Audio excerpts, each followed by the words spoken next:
Welcome to another episode of the Business of Coaching Workshop. Today, we're excited to welcome Coach John Flagg to the show. John is a renowned strength coach, athletic trainer, and the founder of Rebuild Stronger, an online coaching company dedicated to helping athletes come back from injury better than ever.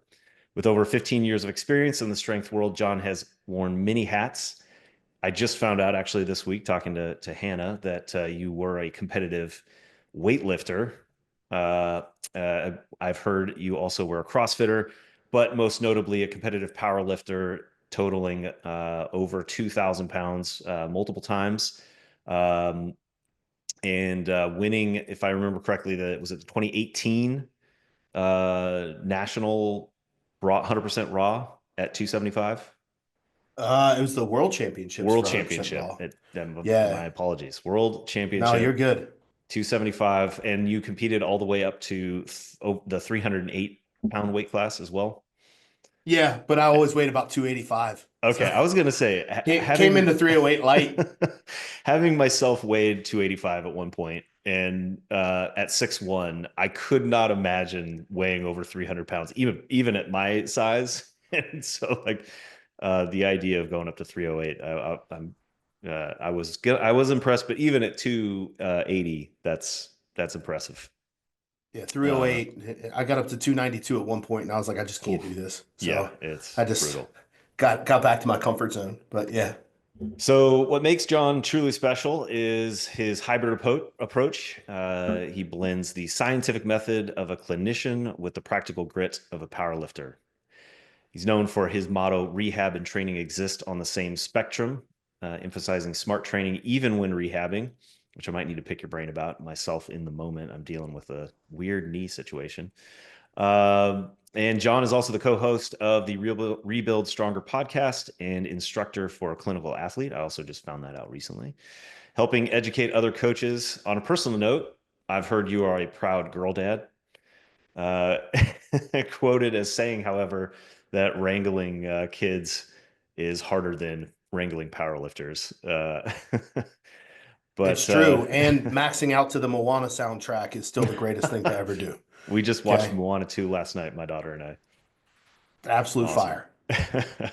In this episode, we'll dive into John's professional journey, competitive journey, and philosophy on coaching, rehab, as well as building a thriving coaching business. So let's get ready for an insightful and fun conversation with Coach John Flagg, ladies and gentlemen. All right. So, John, take us back to the beginning. What inspired you to start Rebuild Stronger, and how did you go from idea to full-fledged coaching business? How much time do we have? Let's see. I have to trace the roots actually all the way back to grad school. Okay. So as a clinician, I think my theory around treating people fundamentally changed when I was making the transition from undergrad to grad school. Okay. Um, I had trained the entire time. I was the kind of guy, as an athletic trainer, you're kind of working all day. And I would spend most of my day at class and then working with the athletes, but then also in the gym. So we did a lot of stuff with the athletes in the gym. You would always find me after practicing taping and practicing doing all that kind of stuff, immediately walking over to the gym. For me, it was like wake up, treatments, class, eat, treatments, gym, sleep. Like that was just Mm-hmm. all of it. Mm-hmm. When I got to Penn State for grad school, I really started thinking about, okay, if all my athletes can just be bigger, faster, and stronger than everybody else, the likelihood that I've got to spend most of my days treating them is probably going to go down. So I just started to put it into practice. I put it into practice to an extent my first year in grad school and almost got fired. Um, I love my college strength coaches out there. Most of them work really, really well with kind of progressive thinking athletic trainers and clinicians. Not that year. They were not happy. And What all I time? was doing was What kind of time frame was this? 20. 2008, Okay. Yeah. 2007, 2008. Mm-hmm. Um, and a lot of things have changed at that school, ever since. But all I was just coming up with was ideas. It was the next year. It was my last year in grad school. where I kind of got sent off to the no man's land of the training rooms with all Mm. the rejects, so to speak. And I got full control over what I wanted to do. And the injury rates went down. I was working with men's and women's soccer. We had great seasons. I had a blast. I would spend the middle of the day, so they would have practice and stuff. I'd spend the middle of the day like 2 hours. I started off with these two ACL guys, and we would just train. We trained for 2 hours. I trained with them. We'd run sprints, we'd lift weights, we'd do the whole works. And Wow. that grew to like 6 guys. It grew to 11 guys. It grew to more than half the team. And I mean, every day, even in season, these kids were coming in and we were having a blast. So that kind of started my philosophy of, hey, the training thing and the injury thing are hand in hand. Like you stave off injury through training. And if you're constantly staying in a high state of fitness, then the likelihood that these sorts of things happen is lower. Mm. Things are going to happen. Okay. Hmm. You're not going to stave yourself off from injury. You can't prevent it completely, but you can have a lot of fun and you can go and really win a lot by staying in tip-top shape. So Right. that's what created the philosophy. And then I was never able to take myself away from that. When I graduated from grad school, I went and started working at a physical therapy clinic. I helped build their cash-based practice that had a good performance aspect to it, but I was always in the gyms. When, I was working at the PT clinic because I was also doing personal training, doing youth athlete development, doing all this stuff over at some of the other gyms. And what sparked Rebuild Stronger was really necessity. I had two longtime athletes, one of them being my little brother, who I've coached since he was a kid. Um, he was going to go up to Amherst to go to get his doctorate in engineering. And I just had to figure out a way to keep working with him. Then I had another athlete, she was a weightlifter that wanted to essentially restart her life. She was an athletic trainer in the area. Their contract had shifted around a little bit, so she was probably going to be out of a job. And she decided, you know what? I'm gonna switch the whole thing up. Moved down to Texas, decided to be a state trooper. And when she left, she's like, I don't want anybody else to coach me. We got Mm. to figure out what this looks like. Mm. So I went Excel spreadsheet, Google Drive, uploading Zoom videos to YouTube, just manual labor. Like it felt That would so have bad. been like 2012, Oh, 2015 kind of time frame. yeah, that's going to be 2011, 2012 kind Yeah. of kind of area. Hmm. No real solutions out there for that sort of Hmm. thing, and it built from there. The next person I signed up was a discharged athlete that was a CrossFitter, former, almost 400-pound deadlifter, hurt her back doing CrossFit. Who better to help you get back? I'll take it on. And it just organically grew from there. And the really interesting piece for this is for a guy that had at the time, fully digital business, everybody I had was local. Mm. Every single person I had was local. They were all grassroots coming to me from, powerlifting meets where they saw me or gyms that their buddy told them about or something like that. And I built up a good stable roster of 20 to 25 people before I completely jumped ship. And I was like, okay, it's time to put my eggs in this basket. And God bless my wife who was okay with it because, the clinic had its issues, it had its problems, but from the outside looking in, I had a lot of control. I was Mm. the right-hand man of the boss and the director of operations. It was like the three of us were the three musketeers, and I stepped away from it. It took a real scary risk to do it. And looking back on it, man, I'll be honest, I probably wish I would have done it sooner. If there's ever a Mm. regret, is that I Mm. did it sooner. So many things to touch on there. I mean,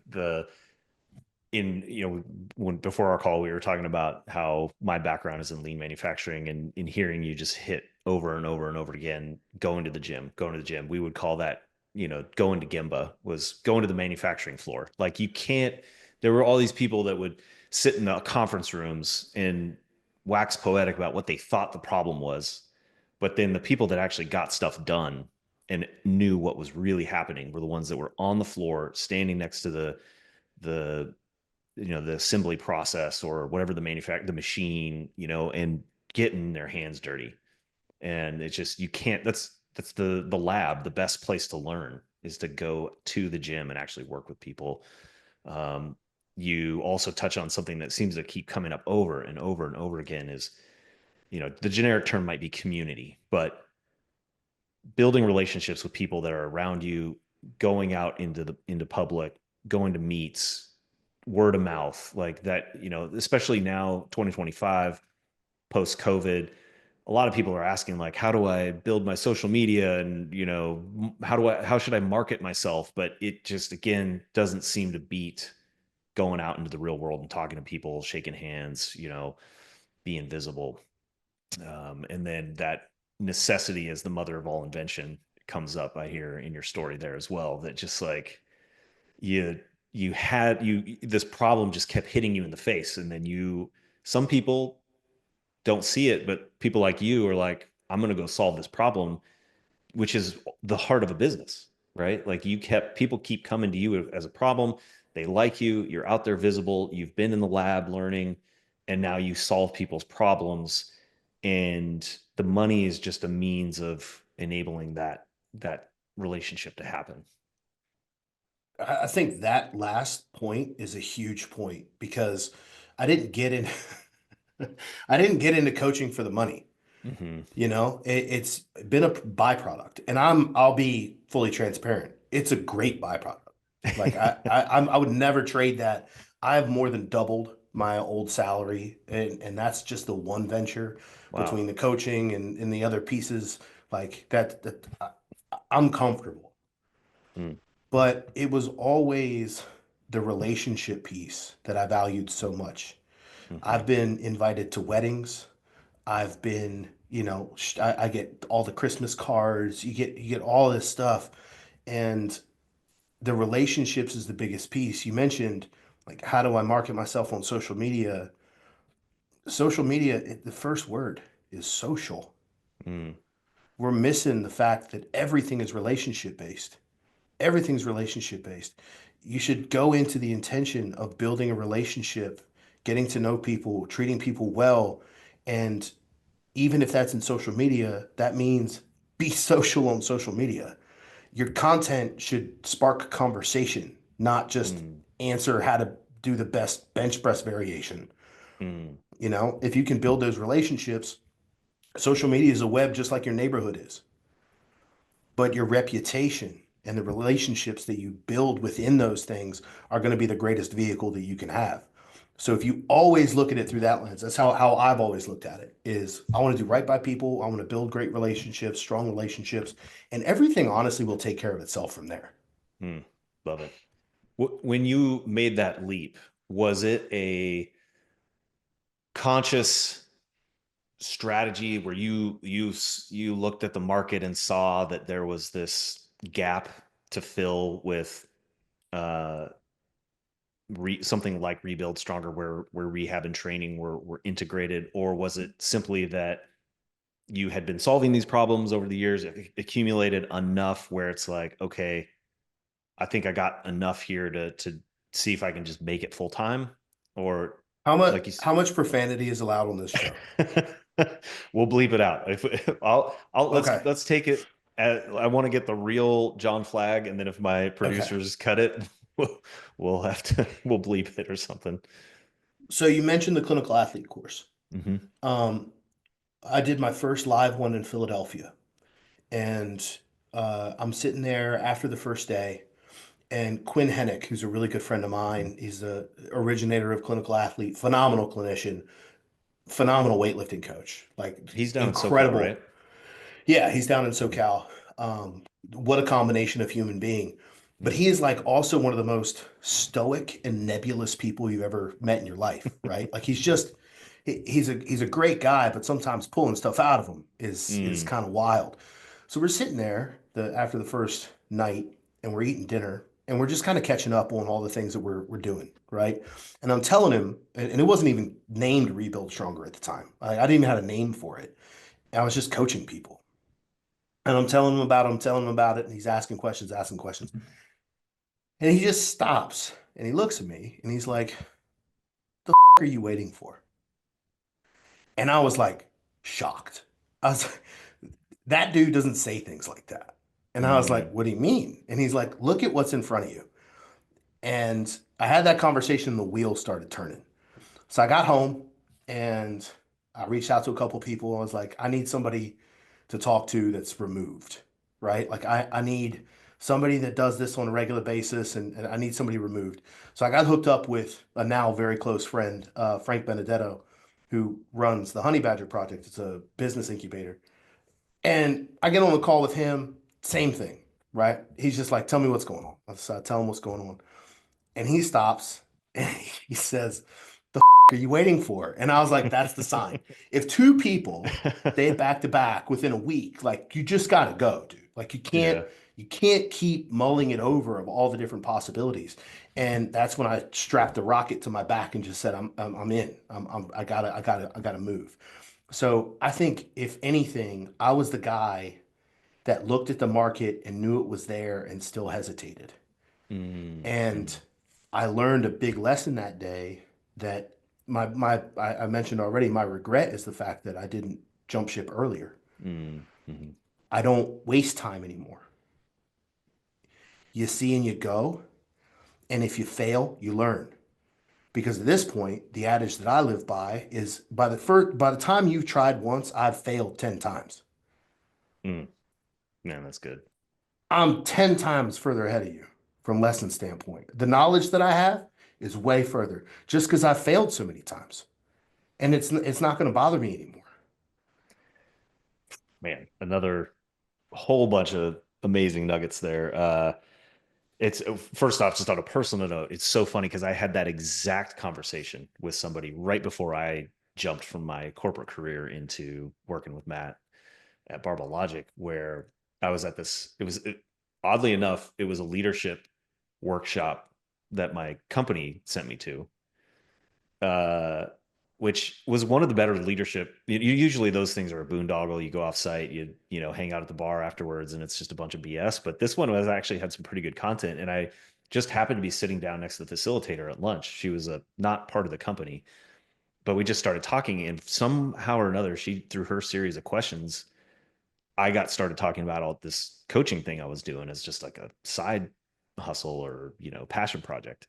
And about halfway through the lunch, she just puts her fork down and she goes, "Well, why aren't you doing that full time?" Basically, like, why the fuck aren't you doing that? Because I was, just like so passionate talking about it when, it just took over the whole lunch conversation. It was just interesting that when that energy is there, everybody around you can feel it. And yet sometimes you don't even recognize it. Um, but you're it's also interesting because you seem to be part of a generation of I don't know, physical therapists at a broad level. When I was kind of coming up into strength training around 2010 timeframe, personal trainers were almost like the enemy. They were the ones telling people not to lift, stop training, do a bunch of these BS rehab exercises. And now over the last 15 years, it seems like there's been this revolution within physical therapy, and you kind of alluded to maybe that was changing, like as you were in school people started kind of opening their minds a little bit. So we've had other personal train or physical therapists that have converted, and their physical therapy practice is actually a loss leader to get them into strength training, to get their clients into strength training. Mhm. I'm curious how you came up with this idea of blending or balancing the rehab brain with the performance brain when working with athletes. And is there any kind of like tug of war that you feel between pushing progress and playing it safe? Oh, all the time. Um, I'm a big believer. Like, I want my athletes, if they're going through injury, to still feel like they're training. Like the psychological benefit of that is Yes. really high, and we don't have to get into all the nuts and bolts of how psychology ties into pain science and all those pieces.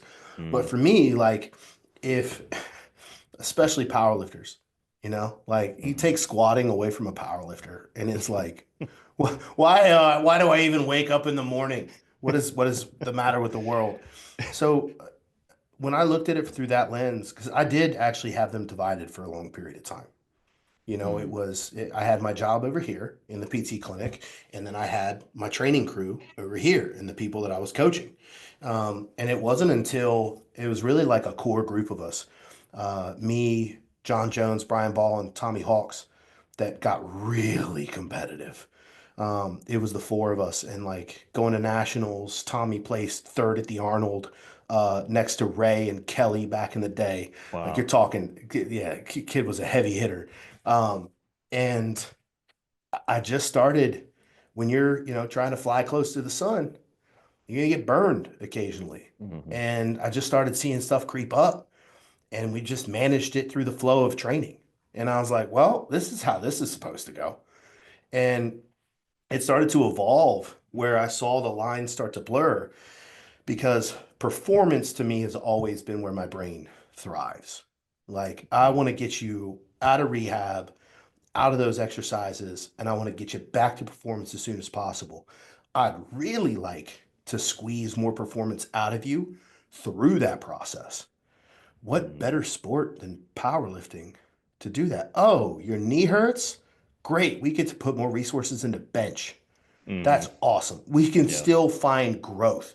So it was a natural fit for me, and it was a sport that I loved. I mean, strongman and weightlifting are up there as well. I work with them too. But powerlifting very specifically is really what kind of made it so that I could look at that as an entire spectrum and say, okay, you know what? These two things aren't removed from one another. They have to live together. Because if you want to compete and you want to take care of yourself, and this goes all the way down to Gen Pop, right? We've all seen the people that stop moving, stop lifting, stop. We see what their quality of life looks like as they age. Hmm. I would 10 times out of 10 deal with a hamstring strain, deal with a low back pain flare up, deal with a weird elbow discomfort, than have my quality of life look like that later on down the road. I have knowns versus unknowns. And I know if I hit the gym, I'm going to get ticky tack stuff. It's just going to happen. Manage it. That's way better than the heart disease, osteoporosis, sarcopenia. That I don't understand how people don't talk about that more. Hmm. The loss of muscle mass as you age. How, Yep. how are we not talking about that more? It's deadly when it comes to quality of life. So they just melded together, and I was like, okay, this is the way because it's gonna happen. It's gonna happen. And if you're listening to this podcast, I just want you to think to yourself, how many times has a client who doesn't take care of themselves outside the gym, doesn't take care of themselves for the other 21, 22, 24 hours of the day, and they say, "Oh, it was the training that hurt me. It was that 30 to 45-minute block that did it." Well, that should all be incorporated together. It should all be together. Training, self-maintenance, all that. Be married as one. Jumping back to that idea of failure equaling learning, which I love kind of making those terms interchangeable. A lot of people go failing, end of story. I've now now I'm bad. It's like this negative connotation. As you've built your company from one man operation to now you have a team of coaches, what are some of those lessons learned? Like what are some of those things that you got through that process of learning and failing? Um, there's been a lot. Uh, initially, so here's a fun one. Navigating, and I know this is actually kind of a stock question that you guys have gone through before, but navigating pricing was really Mm, interesting. hmm. Especially with the ebbs and flows of powerlifting in and of itself. There have been a couple highly public debates around price transparency within powerlifting and what pricing should be for Mm, athletes, led by other coaches. And we've gone through different iterations of that. And earlier on in the process, I allowed myself to get swayed by that. We're talking that early phase, we were charging 200 a month. and not having any problem with that. And we would bump it up over time as, the economy would grow and inflation and all the other natural price increase. But we would also see value increase. But then a lot of that public stuff happened. And I remember taking my price and knocking it down to 150 because that was within the acceptable range, right? Mm, Well, what's a lesson I learned there? A, you got to have a lot more athletes to be sustainable. mhm, So the quality of fulfillment went down. The ability to keep up with messages, keep up with feedback, keep up with those things, to keep the standard that we had was harder. Also, the quality of client went down. And it's a kind of an unspoken thing that I don't think a lot of people talk about, but the cost of your program is going to attract a certain type of clientele. mhm. So when we dropped it down, the number of people that didn't fill out any of their workouts, didn't communicate, would ghost for months at a time, would just not do anything. And like we have protocols in place to keep people active. It's not like we're just letting them sit out there. Right. We saw that happen quite a bit. So, one of the big lessons that I've learned is the value is the value. What we provide is what we provide. And we've stayed more steadfast into that, which has done two things for us. A, it's made the business itself more sustainable because it's more predictable. And then B, it's made it so that we truly attract the people that want to be a part of what it is we're trying to do, understand the value, and then because they understand the value, they work towards fulfilling their end of the Mm, value, which is very important because now the people we coach, they they're bought into that piece of the process and it makes fulfillment easier because you're able to actually have those pieces of the puzzle put together and everybody's kind of on board. So that would be one of the big ones. The other one that I've learned very substantially is just really try as best you can to stay up with the tech aspect of some of this stuff. Um, Obviously, like I could sit here and talk how much turnkey coach has made a difference, but I mentioned like the iterations early on of mm, like Google Sheets to a recorded Zoom to YouTube, and then getting rid of Google Sheets and going with a friend of mine had essentially like created a small programming app that would crash all the time. That sucked. Um, Moving over to True Coach and having their messenger be terrible, but then switching over to Slack for communication and Slack being an absolute revelation. Like, mm, h- mhm, how much has Slack progressed in the last mhm. 6 to 7 years? Um, and having a big win there and being able to keep up with the times, it's staying plugged into that and not kind of falling victim to, well, this is how we've always done it. Because I've seen a lot of coaches that's like, well, I always program on Google Sheets. Mhm. The learning curve is just too big. Look, just spend a week on it, man. You spend a week on it and you're going to get so much time back. You're going to make your life so much easier. Your client experience for your athletes is going to be 10 times better. And just eat the learning curve and progress because those tools make life so much easier.